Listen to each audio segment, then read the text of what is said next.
All right, let's talk about something that millions of men experience, but almost always in silence.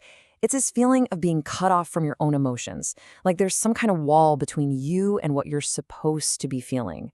We're going to get into why that happens.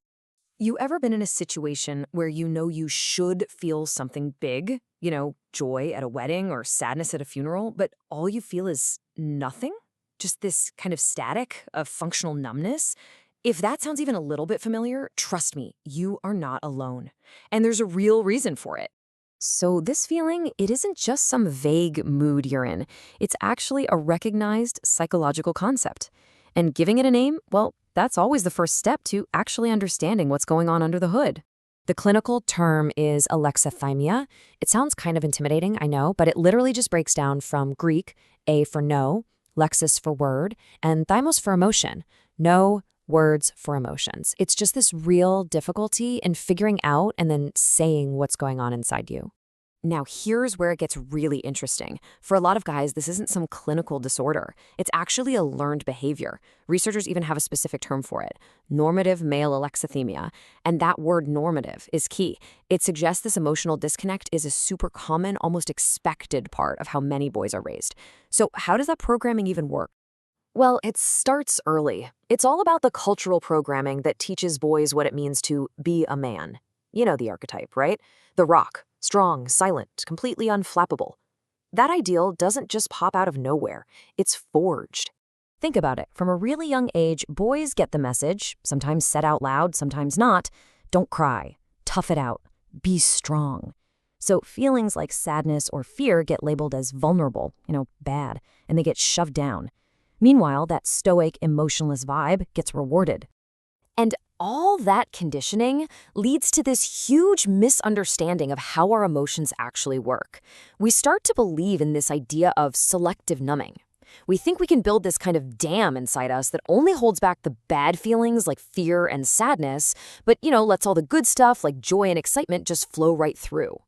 The huge problem is our nervous system just doesn't work that way at all. And this brings us to a much, much more accurate way to think about our emotional life.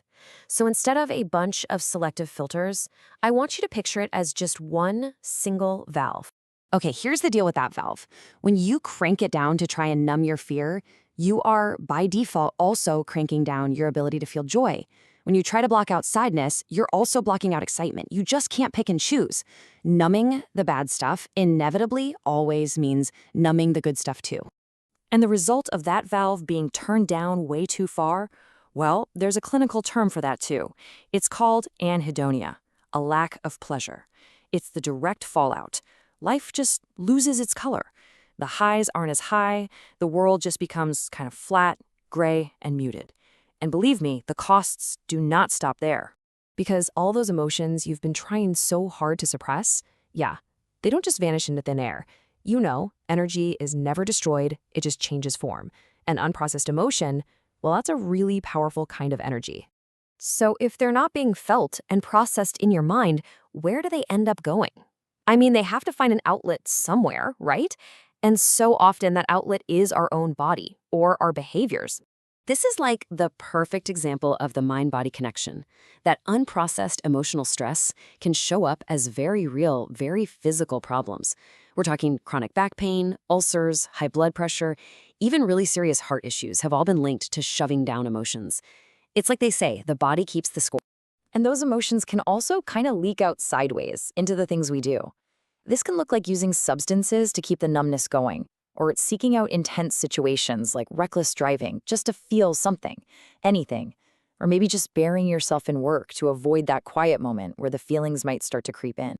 Okay, so that's the problem, and I know it's a heavy one. But the good news, the really good news, is that because this is a learned pattern, it can be unlearned. Let's look at two simple, really practical tools you can use to start building that bridge back to yourself. First up is something called somatic bridging.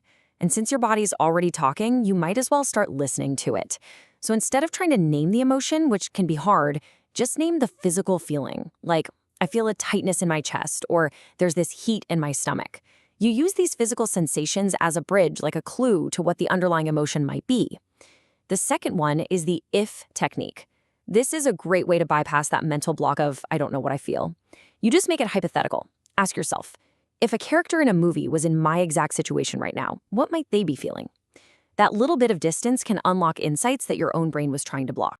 And, at the end of the day, learning to reconnect with your emotions, it isn't about becoming weak or fragile. It is the exact opposite. It's about choosing to be fully alive. It's about having the courage to turn that valve back open so you can experience not just the tough stuff, but the entire vibrant, colorful, and meaningful spectrum of what it means to be human. So that leaves us with one final thought.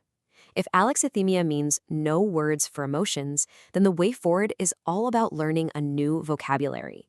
It's about becoming a translator for your own inner world. So my question for you is, what new language could you start learning to describe yours?